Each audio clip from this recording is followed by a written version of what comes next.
السلام علیکم ورحمۃ اللہ وبرکاتہ۔ میں حکیم محمد رضوان آپ کی بارگاہ میں حاضر ہوں۔ اپنے چینل کے تمام ہی ناظرین کو خوش آمدید کہتا ہوں۔ امید ہے آپ سب ٹھیک ہوں گے، خیر و عافیت سے ہوں گے۔ پیارے دوستو،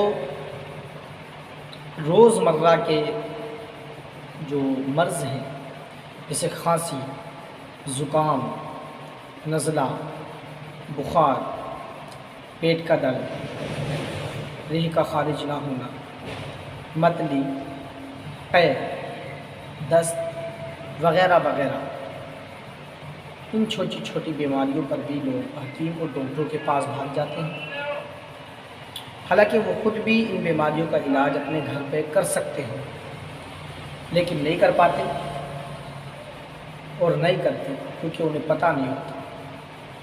تو آج میں لیمو سے ان تمام بیماریوں کا علاج بتانے کی انشاءاللہ کوشش کروں گا۔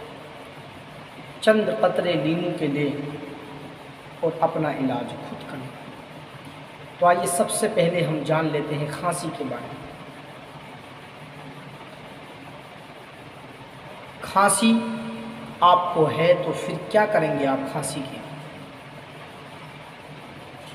ایک لیمو کا عرق نکال لیں، جتنا بھی نکال، اس میں ایک رتی آپ لونگ کا سفود ڈال لیں، ٹھیک ہے، اور ایک چھٹانک پانی میں حل کریں اور 8 گھنٹے کے وقفے سے مریض کو دیں۔ انشاءاللہ کھانسی 1، 2 خوراک، 3 خوراک، 5 خوراک میں ختم ہو جائے گی، ٹھیک۔ بس یہی آپ کی دوا ہے کھانسی کی۔ بتاؤ کتنا سستا علاج ہے۔ تو اس کو آزما کر دیکھیے، کمنٹ میں بتائیے، چینل کو سبسکرائب کیجیے، ویڈیو کو زیادہ شیئر کیجیے تاکہ لوگوں تک یہ آسان سے نسخے پہنچ جائیں۔ گھنٹے کے نشان کو اس لیے دبائیے تاکہ ہر ویڈیو آپ تک پہنچے۔ انشاءاللہ پھر ملاقات ہوگی۔